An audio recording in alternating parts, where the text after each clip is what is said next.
Hello friends, NCERT M point के new lecture में आपका स्वागत है। और हमने क्लास 12 के इंपोर्टेंट क्वेश्चन की सीरीज स्टार्ट की हुई है जो कि आपके बोर्ड एग्जाम और प्री बोर्ड एग्जाम के लिए वेरी मोस्ट इंपोर्टेंट होने वाले हैं। तो आइए देखते हैं नेक्स्ट लेक्चर की तरफ और नेक्स्ट क्वेश्चन की तरफ जो बहुत मजेदार है, जो मैक्सिमम हर साल ही पूछा जाता है। तो क्वेश्चन है विद्युत बल रेखा से आप क्या समझते हैं। ठीक है ना, मैंने ईयर भी डाला हुआ है नीचे। तो विद्युत बल रेखा से पहले आपको विद्युत क्षेत्र के बारे में समझना होगा। और विद्युत क्षेत्र को मैंने जो पिछला वाला लेक्चर है, लेक्चर 3, उसमें मैंने आपको बता दिया है कि विद्युत क्षेत्र क्या होता है। विद्युत क्षेत्र क्या होता है कि एक ऐसा क्षेत्र यानी हम बोल सकते हैं कि बिंदु आवेश या बिंदु आवेशों के समूह के चारों ओर का एक ऐसा क्षेत्र जिसमें बाहर से हम कोई अन्य परीक्षण आवेश लेकर आते हैं और ये परीक्षण आवेश कोई ना कोई बल का अनुभव करे। इस आवेश के कारण, तो जिस क्षेत्र में ये बल का अनुभव करेगा, ये बल का अनुभव करेगा, इस आवेश के कारण ये बल का अनुभव करेगा जिस क्षेत्र में, उसी क्षेत्र को हमने क्या बोल दिया, विद्युत क्षेत्र बोला। आई होप आपको ये समझ में आया होगा। तो ये कल के बारे में हमने बता दिया, कल ये पढ़ा था हमने, ठीक है ना। तो अब हम बात कर लेते हैं विद्युत बल रेखा कि विद्युत बल रेखाएं क्या होती हैं। तो एक वैज्ञानिक रहे फैराडे, जैसा कि आपने नाम सुना होगा। फैराडे ने ही विद्युत बल रेखा के बारे में बताया। और बल रेखाएं फैराडे ने बताया कि काल्पनिक रेखाएं होती है। वास्तव में काल्पनिक रेखाएं ही होती हैं जो अपनी कल्पनाओं के द्वारा ही बनती हैं। ठीक है ना। तो होता क्या है विद्युत बल रेखा, वास्तव में यदि हम उनकी डेफिनेशन के ऊपर जाएं तो होता क्या है कि एक हमारे पास बिंदु आवेश होता है। यदि हम विद्युत क्षेत्र माने, यदि हम ये विद्युत क्षेत्र हमने जनरेट कर लिया, क्योंकि जनरेट तो होगा ही, कब होगा, जब बाहर से कोई परीक्षण आवेश लेकर आएंगे। और ये दोनों आवेश एक नियत दूरी पर होंगे क्योंकि परीक्षण आवेश है और ये स्रोत आवेश है, ये सोर्स चार्ज है और ये टेस्ट चार्ज है। तो जैसे ही हम इस विद्युत क्षेत्र में इस परीक्षण आवेश को छोड़ेंगे लाकर, तो ये इसके कारण ये भाई साहब एक पथ का निर्माण करेगा, या तो उधर को करे या इधर को करे। तो इसी पथ को विद्युत बल रेखाएं फैराडे ने बोला। तो ये काल्पनिक है, एक तरह की कल्पनाओं के अकॉर्डिंग ये परिभाषा दी गई कि विद्युत क्षेत्र में मुक्त रूप से छोड़ा गया एक परीक्षण आवेश के द्वारा बनाया गया पथ, ये क्या है, बनाया गया पथ ही क्या कहलाता है, बनाया गया रास्ता ही क्या कहलाता है, विद्युत बल रेखाएं कहलाता है। ठीक है। लेकिन मेन डेफिनेशन क्या है जो हमको एग्जाम में लिखनी है कि हमारे पास एक विद्युत क्षेत्र तो होना ही चाहिए विद्युत बल रेखा के लिए। और उसी विद्युत क्षेत्र में हम एक कल्पनाओं के द्वारा एक वक्र ड्रॉ करें जिसको हमने निष्कोण वक्र या स्मूथ कर्व बोल दिया। अब ये जो कर्व बना हुआ है, जो वक्र बना हुआ है, बहुत सारे बिंदुओं से बना हुआ है। तो मैंने यहां पर 2 बिंदु ड्रॉ कर लिए। अब इन बिंदुओं पर यदि हम स्पर्श रेखा ड्रॉ करें, स्पर्श रेखा हमेशा एक निश्चित बिंदु से ही खींची जाती है। इन बिंदुओं पर यदि हम स्पर्श रेखा को खींचे तो ये स्पर्श रेखाएं विद्युत क्षेत्र की दिशा को प्रदर्शित करें, E2 E1। तो इस निष्कोण वक्र को ही हम विद्युत बल रेखा कहेंगे। सीधा सा मतलब परिभाषा क्या है कि विद्युत क्षेत्र में खींचा गया एक ऐसा निष्कोण वक्र जिसके किसी बिंदु पर खींची गई स्पर्श रेखा विद्युत क्षेत्र की दिशा को प्रदर्शित करती हो, तो उसी को क्या बोलते हैं, विद्युत बल रेखाएं कहते हैं। तो आई होप आपको समझ में आया होगा परिभाषा। तो हम पढ़ लेते हैं यहां पर जो लिखी हुई है। विद्युत बल रेखा विद्युत क्षेत्र में खींचा गया वह काल्पनिक निष्कोण वक्र है जिसके किसी बिंदु पर खींची गई स्पर्श रेखा उस बिंदु पर विद्युत क्षेत्र की दिशा को प्रदर्शित करती है। तो ये परिभाषा है विद्युत बल रेखा की, जो आपको एग्जाम में 2 मार्क्स में पूछ ली जाती है। इसका ग्राफ बना देते हैं हम। तो ग्राफ सीख लेते हैं इसका। तो एक बिंदु हमने यहां पर मान लिया और एक बिंदु यहां पर मान लिया, क्योंकि ये एक निष्कोण वक्र है, कल्पनाओं के द्वारा बना हुआ है। तो इस पर हमने एक टेंजेंट खींची, एक स्पर्श रेखा खींची। यहां पर हमने एक स्पर्श रेखा खींची। तो ये स्पर्श रेखा किसकी दिशा को बताएगी, विद्युत क्षेत्र की दिशा को बताएगी। आई होप आपको ये समझ में आई होगी विद्युत बल रेखा की परिभाषा। ठीक है ना। आगे नेक्स्ट क्वेश्चन पर हम बात करते हैं। क्वेश्चन है कि किसी विलगित ऋण बिंदु आवेश यानी ऋणावेश तथा धन बिंदु आवेश यानी धनावेश के विद्युत क्षेत्र को बल रेखाएं खींचकर दर्शाइए। तो यहां पर देख लेते हैं हम, एक तो हमने प्लस क्यू आवेश लिया और एक हमने ऋणावेश लिया, तो दोनों पर हम बात करने वाले हैं। तो हमेशा याद रखना कि प्लस क्यू आवेश से हमेशा बल रेखाएं बाहर की तरफ निकलती हैं,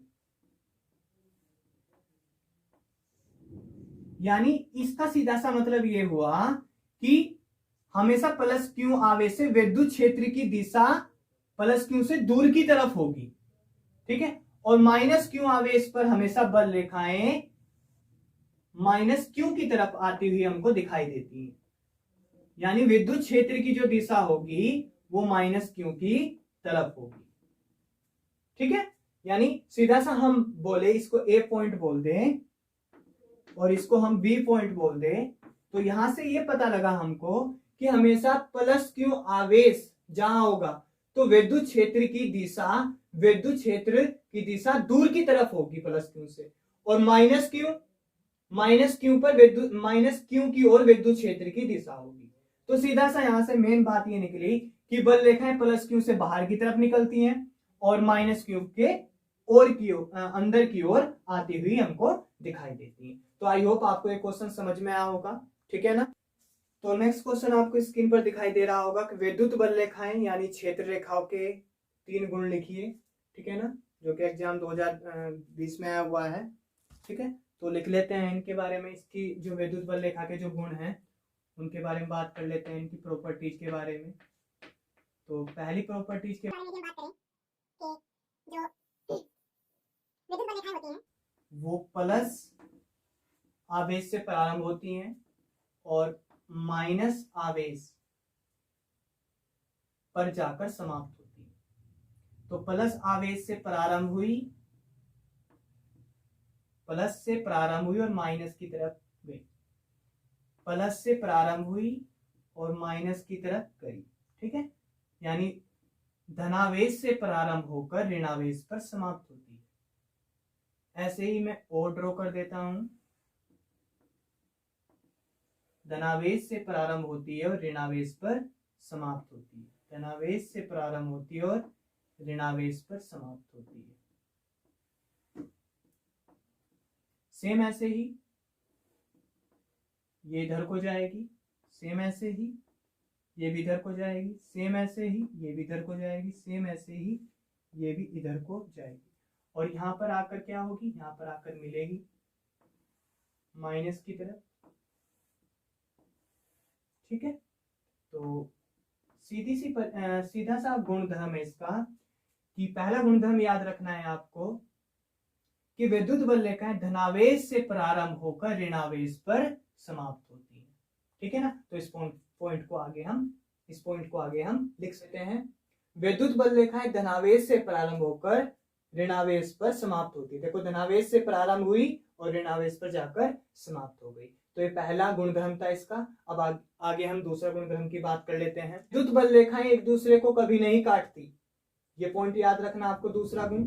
तीसरा, विद्युत बल रेखाएं कभी भी बंद लूप नहीं बनाती, ये बात याद रखना आपको, विद्युत बल रेखाएं कभी भी बंद लूप को नहीं बनाती। देखा हो आपने, जो मैंने पीछे फोटो बनवाया था कि प्लस आवेश से निकलती है और माइनस आवेश पर समाप्त होती हैं, ठीक है। लेकिन वो ऐसा नहीं कि वो अंदर से घूमकर आई, ऐसे नहीं होता, बट जो चुंबकीय बल रेखाएं होती हैं वो बंद लूप बनाती है। तो सिंपल से ये जो गुणधर्म है सिंपल से गुणधर्म है जो मैंने आपको लिखवाए, ये आपको याद रहेंगे एग्जाम के लिए, ठीक है ना। तो आइए बात करते हैं, तो नेक्स्ट क्वेश्चन के बारे में बात कर लेते हैं, जो कि आपको स्क्रीन पर दिखाई दे रहा होगा। विद्युत बल रेखाएं परस्पर कभी नहीं काटती, विद्युत बल रेखाएं परस्पर कभी नहीं काटती, इसका मतलब क्या है, ठीक है ना। एग्जाम में आगा क्वेश्चन है, वेरी वेरी मोस्ट इंपोर्टेंट। तो इसको देख लेते हैं, पहले आप समझो जरा ध्यान से। एक बल रेखा हमारे पास ये है, थोड़ा और नीचे में बना देता हूं इसको, यहाँ पर छोटा सा बना देता हूं। एक विद्युत बल रेखा हमारे पास ये है, एक विद्युत बल रेखा हमारे पास ये है, ठीक है। अब इन दोनों का जो कटान बिंदु है, जो प्रतिच्छेद बिंदु है, ये वो है। तो यहां से जो बिंदु होता है, पहले वाली इस स्पर्श रेखा का इस बिंदु से, इस बल रेखा का, ये जो बल रेखा आपको दिखाई दे रही है, इस बिंदु से इसकी स्पर्श रेखा ये होगी, जिसको हम क्या बोल सकते हैं, E1, क्योंकि हमने बताया हुआ है आपको, क्या बताया हुआ है कि बल रेखा के किसी बिंदु पर खींची गई स्पर्श रेखा हमेशा विद्युत क्षेत्र की दिशा को बताती है। अब यहां पर देखो, इस विद्युत बल रेखा का भी ये बिंदु है ना, तो इस बिंदु से एक स्पर्श रेखा ये खींच गई, इस वाली बल रेखा की एक स्पर्श रेखा ये खींच गई E2। तो आप मुझको बताओ जरा ध्यान से कि एक बिंदु से क्या दो स्पर्श रेखाएं खींची जाएंगी? नहीं, एक बिंदु से केवल एक ही स्पर्श रेखा खींची जा सकती है। तो यहां एक बिंदु से दो स्पर्श रेखा खींची गई और यहां पर दोनों स्पर्श रेखाएं विद्युत क्षेत्र की दिशा को बता रही है। ऐसा पॉसिबल नहीं है, ऐसा असंभव है। बल रेखा में किसी बिंदु से यदि हम स्पर्श रेखा खींचे तो केवल एक ही दिशा विद्युत क्षेत्र की होनी चाहिए। तो इसलिए दो बल रेखाएं एक दूसरे को कभी नहीं काटती। यदि काटेगी तो इस कटान बिंदु पर दो स्पर्श रेखाएं खींचेंगी और वो दो स्पर्श रेखाएं क्या करेंगी, विद्युत क्षेत्र की दिशा को प्रदर्शित करेंगी, जो कि असंभव है। तो आइए देख लेते हैं। विद्युत बल रेखाएं परस्पर कभी नहीं काटती, क्योंकि इस स्थिति में कटान बिंदु पर दो स्पर्श रेखाएं खींची जाएंगी जो उस बिंदु पर विद्युत क्षेत्र की दो दिशाएं प्रदर्शित करेंगी, जो कि असंभव है। ठीक है ना। आई होप आपको इस समझ में आया होगा क्वेश्चन, ठीक है ना, जो कि 2019-20 में पूछा गया है। तो वेरी मोस्ट इंपोर्टेंट क्वेश्चन है, आपको तैयार कर लेना है। तो नेक्स्ट क्वेश्चन के बारे में बात कर लेते हैं। एक समान विद्युत क्षेत्र में, जैसे कि आपको स्क्रीन पर दिखाई दे रहा है, एक समान विद्युत क्षेत्र में स्थित धनावेश और ऋणावेश पर लगने वाले बल की दिशा प्रदर्शित करें और इस बल का मान निकालें। तो आपको स्क्रीन पर क्वेश्चन दिखाई दे रहा होगा। ये जो मैंने बनाया हुआ है इस तरह का, इसको एक समान विद्युत क्षेत्र बोलते हैं। एक समान विद्युत क्षेत्र क्या होता है, जब विद्युत बल रेखाएं समान दूरी पर और एक दूसरे के समानांतर हो, तो उसी को क्या बोलते हैं, एक समान विद्युत क्षेत्र बोलते हैं। यानी विद्युत क्षेत्र की तीव्रता यहां पर भी इतनी होगी, यहां पर भी इतनी होगी, यहां पर भी इतनी होगी, यहां पर भी इतनी होगी। यानी विद्युत क्षेत्र की तीव्रता एक समान होगी सभी में ही, सभी विद्युत बल रेखाओं के बीच में। ठीक है। तो क्वेश्चन में बोला गया है कि एक समान विद्युत क्षेत्र में यदि हमारे पास एक प्लस क्यू आवेश हो, है ना, एक प्लस क्यू आवेश हो और दूसरा हमारे पास माइनस क्यू आवेश हो, तो प्लस क्यू और माइनस क्यू आवेश पर एक समान विद्युत क्षेत्र में बल की दिशा किधर होगी? तो मैंने आपको बताया हुआ है कि एक समान विद्युत क्षेत्र में विद्युत बल की दिशा यदि प्लस क्यू आवेश है तो प्लस क्यू आवेश पर बल की दिशा विद्युत क्षेत्र की दिशा के अनुदिश होती है। तो एफ की दिशा इधर की ओर होगी जिधर विद्युत क्षेत्र की दिशा होगी। लेकिन मैंने आपको बताया हुआ है कि माइनस क्यू आवेश, जहां पर माइनस क्यू आवेश है, माइनस क्यू आवेश पर बल की दिशा हमेशा विद्युत क्षेत्र की दिशा के विपरीत दिशा में होती है, वेक्टर। तो आई होप आपको ये क्वेश्चन इतना समझ में आया होगा। अब देख लेते हैं, यदि विद्युत क्षेत्र ई है, विद्युत क्षेत्र ई है, तो आवेश क्यू पर लगने वाला बल, तो हमने इसका मान भी निकाल दिया, जैसे कि क्वेश्चन में दिखाया गया है कि इसका मान निकालिए। तो आवेश क्यू पर लगने वाला बल F इक्वल टू क्या होगा, क्यू ई। अब इसके बाद धनावेश पर यह बल विद्युत क्षेत्र की दिशा में लगता है, धनावेश पर यह बल विद्युत क्षेत्र की दिशा में लगता है, यानी जिधर विद्युत क्षेत्र उधर ही बल लगेगा। तथा ऋणावेश पर यह बल, ऋणावेश पर यह बल विद्युत क्षेत्र के विपरीत लगता है। तो आई होप आपको ये क्वेश्चन समझ में आया होगा। ठीक है ना। तो नेक्स्ट क्वेश्चन के बारे में देख लेते हैं। जैसे कि आपको स्क्रीन पर दिखाई दे रहा होगा कि एक अल्फा कण 5 × 10⁻⁻⁴ न्यूटन पर कूलम के विद्युत क्षेत्र के भीतर स्थित है, इस पर लगने वाले बल की गणना कीजिए। तो ये एक समान विद्युत क्षेत्र मैंने यहां पर मान लिया और ये अल्फा कण है।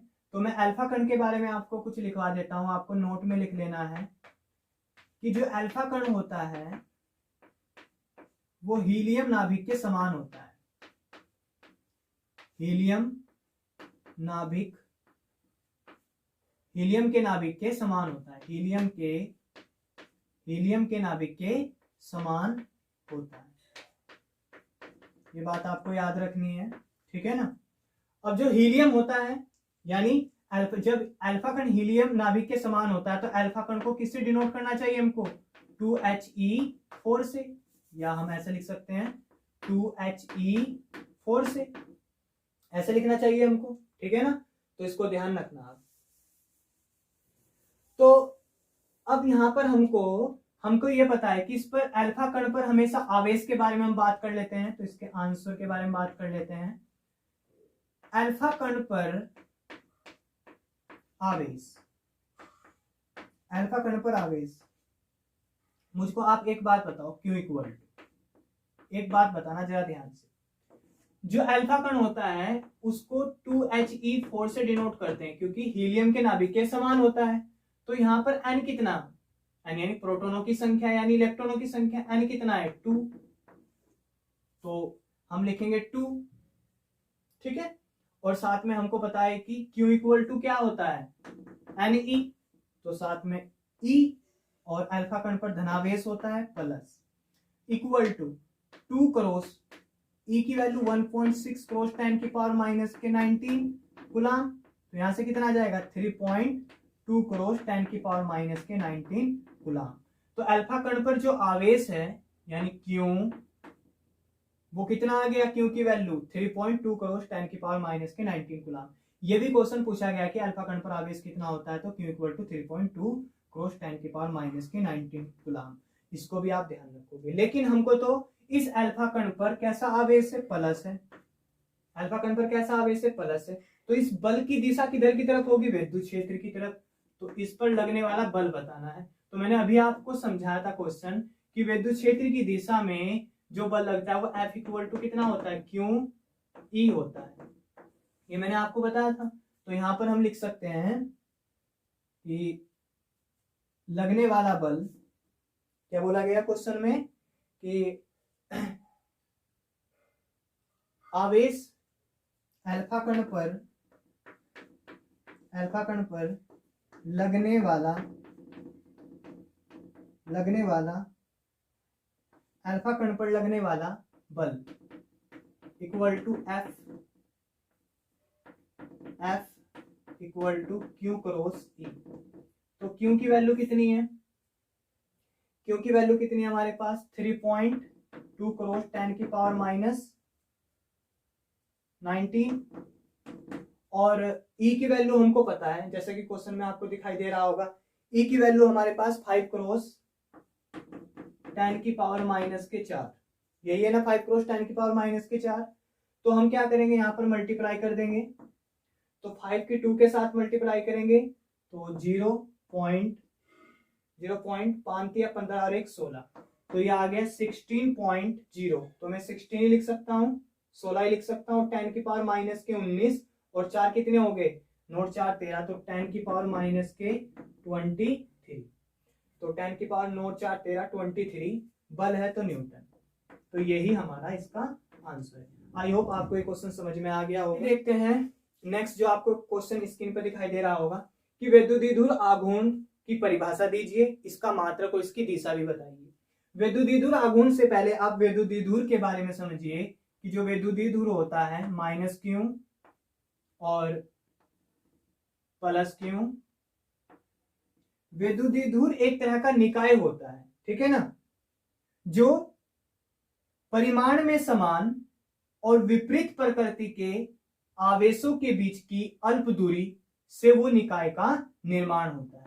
यानी सीधी सी बात बोले कि वैद्युतद्विध्रुव एक ऐसा निकाय होता है जिसमें आवेश परिमाण में समान हो लेकिन उनकी प्रकृति क्या हो, विपरीत हो, और वो एक दूसरे से अल्प दूरी पर स्थित हो। तो उसी को क्या बोलते हैं, वैद्युतद्विध्रुव कहते हैं। अब वैद्युतद्विध्रुव की सहायता से हम, ये मैंने निकाय बना रहा हूं, वैद्युतद्विध्रुव की सहायता से हम वैद्युतद्विध्रुव आघूर्ण की परिभाषा निकाल सकते हैं। वैद्युतद्विध्रुव आघूर्ण को P से डिनोट करते हैं। P एक वैद्युतद्विध्रुव आघूर्ण एक सदिश राशि है, और इसकी परिभाषा कैसे लिखते हैं कि वैद्युतद्विध्रुव में किसी एक आवेश का परिमाण, वैद्युतद्विध्रुव में किसी एक आवेश का परिमाण का मतलब मोड, Q ही मिलेगा, किसी एक आवेश का परिमाण तथा दोनों आवेशों के बीच की अल्प दूरी, दोनों आवेशों के बीच की अल्प दूरी 2L, दोनों आवेशों के बीच की अल्प दूरी 2l का गुणनफल ही विद्युत द्विध्रुव आघूर्ण कहलाता है। तो आई होप आपको परिभाषा समझ में आई होगी। मैं बोल देता हूं, आप लिख लेना। विद्युत द्विध्रुव के किसी एक आवेश का परिमाण तथा दोनों आवेशों के बीच की अल्प दूरी के गुणनफल को ही विद्युत द्विध्रुव आघूर्ण कहते हैं। इसे P से डिनोट करते हैं। अब इसकी बात कर लेते हैं, राशि के बारे में बात कर लेते हैं। कैसी राशि है? सदिश राशि है। दिशा के बारे में बात कर लेते हैं कि विद्युत द्विध्रुव आघूर्ण की दिशा, P की दिशा किधर की ओर होगी। अब मुझको बताओ द्विध्रुव का अक्ष कौन है? ये द्विध्रुव का अक्ष है। कौन है? ये द्विध्रुव का अक्ष है। ठीक है, इस द्विध्रुव की अक्ष के अनुदिश ऋणावेश से धनावेश की ओर, मैं लिख देता हूं, विद्युत द्विध्रुव की अक्ष के अनुदिश -q से +q की ओर। तो आई होप आपको विद्युत द्विध्रुव आघूर्ण समझ में आया होगा। इसका आप मात्रक भी निकाल सकते हो। मात्रक क्या होगा इसका? क्यू का क्या होता है? कूलाम। एल का क्या होता है? मीटर। तो coulomb into metre, coulomb into metre, ये निकाल सकते हो। इसका विमीय सूत्र निकाल सकते हो, विमीय सूत्र। तो विमीय सूत्र कूलाम का क्या होता है? AT, क्योंकि Q बराबर क्या होता है? IT, I का A और T L का, तो ATL। ये इसका क्या हो गया? विमीय सूत्र हो गया। तो आई होप आपको विद्युत द्विध्रुव आघूर्ण समझ में आया होगा। ठीक है ना। अब इसकी दिशा यहां पर रिप्रेजेंट कर देते हैं हम, दिशा रिप्रेजेंट कर देते हैं किधर से किधर की ओर? -q से द्विध्रुव की अक्ष के अनुदिश -q से +q की ओर। तो इसकी दिशा हमने शो कर दी, दिखा दी। तो फ्रेंड्स नेक्स्ट क्वेश्चन आपको स्क्रीन पर दिखाई दे रहा होगा, जैसे कि आपको चित्र में भी दिखाई दे रहा है। चित्र में विद्युत क्षेत्र रेखाएं दर्शाई गई हैं। देखो ये विद्युत क्षेत्र रेखाएं दर्शाई गई हैं, जिनमें एक विद्युत द्विध्रुव P चित्र में दिखाया गया है। विद्युत द्विध्रुव, यहाँ पर P लिख दो, P वेक्टर। ठीक है ना। चित्र में विद्युत द्विध्रुव P चित्र में दर्शाया गया है। तो निम्नलिखित पर कथनों में कौन सा सही है? पहला आप देख रहे हो स्क्रीन पर क्वेश्चन को। पहला, द्विध्रुव किसी बल का अनुभव नहीं करेगा। द्विध्रुव दाईं ओर किसी बल का अनुभव करेगा, मतलब दाईं ओर किसी बल का अनुभव करेगा। द्विध्रुव, ये जो द्विध्रुव है बाईं ओर किसी बल का अनुभव करेगा। द्विध्रुव ऊपर किसी बल का अनुभव करेगा। तो इनमें से कौन सा ऑप्शन सही है? तो चलो इस क्वेश्चन को समझते हैं बहुत जरा ध्यान से। एनसीईआरटी एग्जाम्पल पॉइंट क्वेश्चन है, ऐसे क्वेश्चन हमारे बोर्ड एग्जाम में पूछे जा सकते हैं। तो मुझे एक बात बताओ, क्या यहाँ पर विद्युत बल रेखाएं एक समान है? नहीं जी, विद्युत बल रेखाएं एक समान नहीं है। यहां पर देखो, यहां पर विद्युत बल रेखाएं पास पास है और यहां पर विद्युत बल रेखाएं दूर दूर है। तो यहाँ पर जो विद्युत बल रेखा यानी विद्युत क्षेत्र है वो एक समान तो नहीं है, अर्थात वो क्या है? असमान विद्युत क्षेत्र बन रहा है। यहाँ पर आपने एक पॉइंट पढ़ा होगा, जहां विद्युत बल रेखाएं पास पास होती हैं, जहां विद्युत बल रेखाएं पास पास होती हैं वहां विद्युत क्षेत्र अधिकतम होता है, मतलब मैक्सिमम होता है। और जहां विद्युत बल रेखाएं दूर दूर होती है, मतलब फैली हुई होती है, उनके बीच की दूरी बहुत दूर दूर तक होती है, वहां पर विद्युत क्षेत्र हमेशा मिनिमम होता है। तो मुझको एक बात बताओ इसमें देखकर कि विद्युत क्षेत्र कहां अधिकतम है? जहां पर विद्युत बल रेखाएं पास पास है वहां पर विद्युत क्षेत्र अधिकतम है। तो जहां विद्युत क्षेत्र अधिकतम है वहीं पर, क्योंकि हमारे पास E जो होता है वो F/Q होता है, यानी जहां विद्युत क्षेत्र अधिक होगा वहीं पर आपका विद्युत बल ज्यादा होगा। तो विद्युत क्षेत्र कहां अधिकतम है? जहां विद्युत बल रेखाएं पास पास है। ठीक है ना। तो बाईं ओर, विद्युत द्विध्रुव के बाईं ओर किसी बल का वो अनुभव करेगा। तो कहां अनुभव करेगा? बाईं ओर। तो ऑप्शन कौन सा सही है आपका? सी ऑप्शन आपका सही है। विद्युत द्विध्रुव बल रेखाओं के, विद्युत बल रेखाओं के बाईं ओर बल का अनुभव ज्यादा करेगा, इधर कम करेगा, ना के बराबर करेगा। तो आई होप आपको ये क्वेश्चन समझ में। नेक्स्ट क्वेश्चन देख लेते हैं, जैसे कि आपको स्क्रीन पर दिखाई दे रहा है कि निम्नांकित चित्र में बिंदु ए तथा बी पर विद्युत क्षेत्र की तीव्रता के परिमाण क्रमशः EA और EB है। मतलब कहने का ये हुआ, ये विद्युत बल रेखाएं हैं और A और B पर, A पर विद्युत क्षेत्र की तीव्रता EA है और B पर विद्युत क्षेत्र की तीव्रता EB है। EA तथा EB के बीच सही संबंध बताइए। जैसा कि आप चित्र में देख रहे हैं, ऑप्शन A सही या B, C या D सही है। तो मुझको एक बात बताओ आप, मैंने जैसा कि आपको अभी बताया है, जहां विद्युत बल रेखाएं पास पास होती हैं, जहां विद्युत बल रेखाएं पास पास होती हैं वहां पर विद्युत क्षेत्र ज्यादा होता है, और जहां विद्युत बल रेखाएं दूर दूर होती हैं वहां विद्युत क्षेत्र ना के बराबर होता है, बहुत कम होता है। ठीक है ना। तो यहां पर मुझको बताओ, क्या EA इक्वल टू EB होगा? ये तो ऑप्शन सही नहीं है। ठीक है ना। क्या EA लेस देन EB होगा? ये भी नहीं है, क्योंकि EA पर विद्युत क्षेत्र और EB पर विद्युत क्षेत्र, ये ऑप्शन गलत है। क्यों? क्योंकि वहां पर तो विद्युत बल रेखाएं दूर दूर है, तो वहां पर विद्युत क्षेत्र क्या होगा? कमजोर होगा। ठीक है ना। ये भी ऑप्शन गलत है। तो ऑप्शन कौन सा सही है? EA EB, यानी EA बड़ा होगा EB से। मतलब इस बिंदु A पर विद्युत क्षेत्र की तीव्रता ज्यादा होगी बिंदु B की अपेक्षा। क्यों? क्योंकि यहां पर विद्युत बल रेखाएं पास पास है, तो जहां विद्युत बल रेखाएं पास पास होती हैं वहां पर विद्युत क्षेत्र की तीव्रता ज्यादा होती है, तो EA बड़ा होगा EB से। तो आप ऑप्शन देख लेना कौन सा ऑप्शन सही है। ऑप्शन नंबर आपका सही है बी ऑप्शन आपका सही है। तो बी ऑप्शन आपका बिल्कुल एग्जैक्ट सही है, यानी ये चीज सही है, EA बड़ा होगा EB से। तो फ्रेंड्स, आई होप आपको ये लेक्चर अच्छा लगा होगा। प्लीज, तो यदि ये वीडियो आपको अच्छी लगी तो प्लीज इस वीडियो को लाइक कीजिए, अपने फ्रेंड्स के पास शेयर कीजिए और हमको सपोर्ट कीजिए। और अब तक हमारे चैनल को सब्सक्राइब नहीं किया तो प्लीज चैनल को सब्सक्राइब कर लीजिए। ठीक है ना। नेक्स्ट लेक्चर में यानी कल हम नेक्स्ट वीडियो के साथ आएंगे और एक न्यू चैप्टर के साथ आएंगे, एक न्यू डेरिवेशन जो होंगे उनको सोल्व करेंगे आसान तरीके से। ठीक है ना। और अच्छे अच्छे क्वेश्चन आपके लिए लाएंगे, तो आपको हमारे चैनल के साथ जुड़े रहना है। ठीक है ना। तो नई वीडियो के साथ मिलते हैं कल। Thank you.